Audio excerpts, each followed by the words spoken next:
Like other human problems, the problem of our passions and sexual urges is a complex and difficult one, and if the educator himself has not deeply probed into it and seen its many implications, how can he help those he is educating? If the parent or the teacher is himself caught up in the turmoils of sex, how can he guide the child? Can we help the children if we ourselves do not understand the significance of this whole problem? The manner in which the educator imparts an understanding of sex depends on the state of his own mind. It depends on whether he is gently dispassionate or consumed by his own desires. Now, why is sex to most of us a problem, full of confusion and conflict? Why has it become a dominant factor in our lives? One of the main reasons is that we are not creative, and we are not creative because our whole social and moral culture, as well as our educational methods, are based on development of the intellect. The solution to this problem of sex lies in understanding that creation does not occur through the functioning of the intellect. On the contrary, there is creation only when the intellect is still. The intellect, the mind as such, can only repeat, recollect. It is constantly spinning new words and rearranging old ones, and as most of us feel and experience only through the brain, we live exclusively on words and mechanical repetitions. This is obviously not creation, and since we are uncreative, the only means of creativeness left to us is sex. Sex is of the mind, and that which is of the mind must fulfill itself where there is frustration.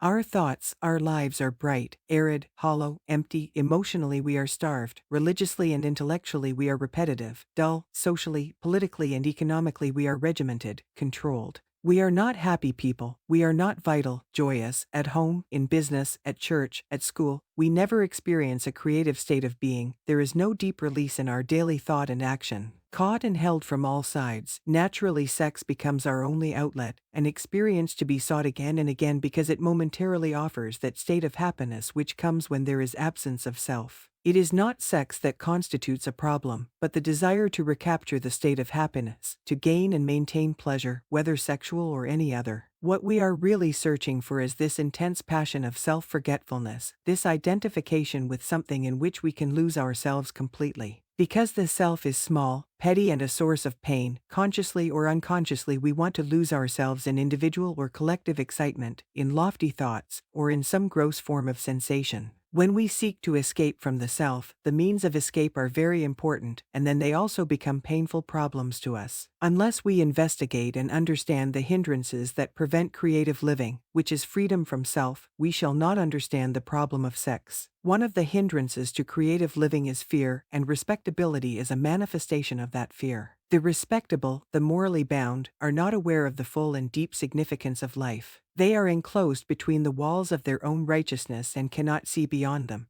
Their stained glass morality, based on ideals and religious beliefs, has nothing to do with reality, and when they take shelter behind it, they are living in the world of their own illusions. In spite of their self-imposed and gratifying morality, the respectable also are in confusion, misery and conflict. Fear, which is the result of our desire to be secure, makes us conform, imitate and submit to domination, and therefore it prevents creative living. To live creatively is to live in freedom, which is to be without fear, and there can be a state of creativeness only when the mind is not caught up in desire and the gratification of desire. It is only by watching our own hearts and minds with delicate attention that we can unravel the hidden ways of our desire. The more thoughtful and affectionate we are, the less desire dominates the mind. It is only when there is no love that sensation becomes a consuming problem. To understand this problem of sensation, we shall have to approach it, not from any one direction, but from every side, the educational, the religious, the social and the moral.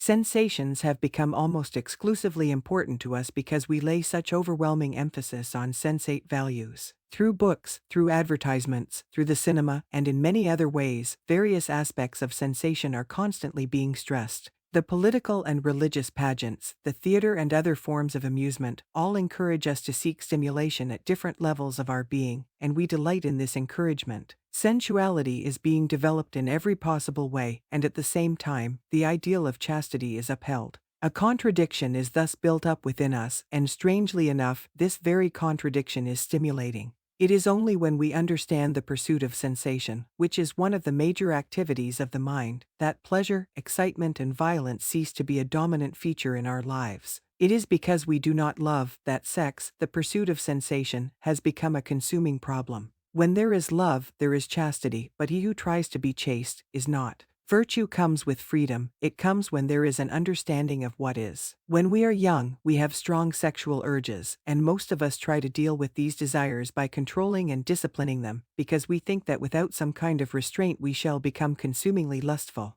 Organized religions are much concerned about our sexual morality, but they allow us to perpetrate violence and murder in the name of patriotism, to indulge in envy and crafty ruthlessness, and to pursue power and success. Why should they be so concerned with this particular type of morality, and not attack exploitation, greed and war? Is it not because organized religions, being part of the environment which we have created, depend for their very existence on our fears and hopes, on our envy and separatism? So, in the religious field as in every other, the mind is held in the projections of its own desires. As long as there is no deep understanding of the whole process of desire, the institution of marriage as it now exists, whether in the East or in the West, cannot provide the answer to the sexual problem. Love is not induced by the signing of a contract, nor is it based on an exchange of gratification, nor on mutual security and comfort. All these things are of the mind, and that is why love occupies so small a place in our lives. Love is not of the mind, it is wholly independent of thought with its cunning calculations, its self-protective demands and reactions. When there is love, sex is never a problem, it is the lack of love that creates the problem.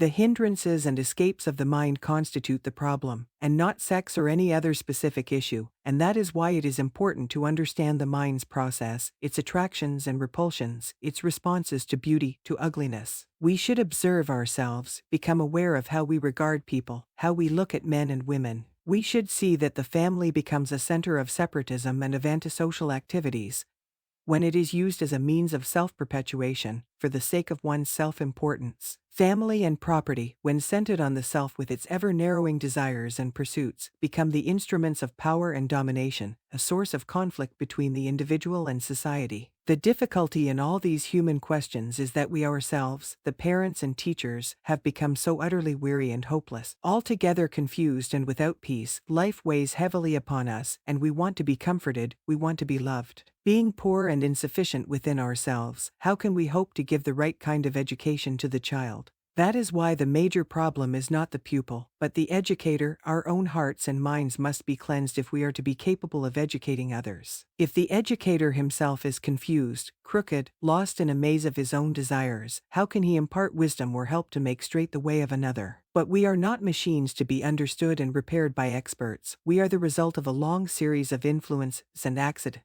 and each one has to unravel and understand for himself the confusion of his own nature.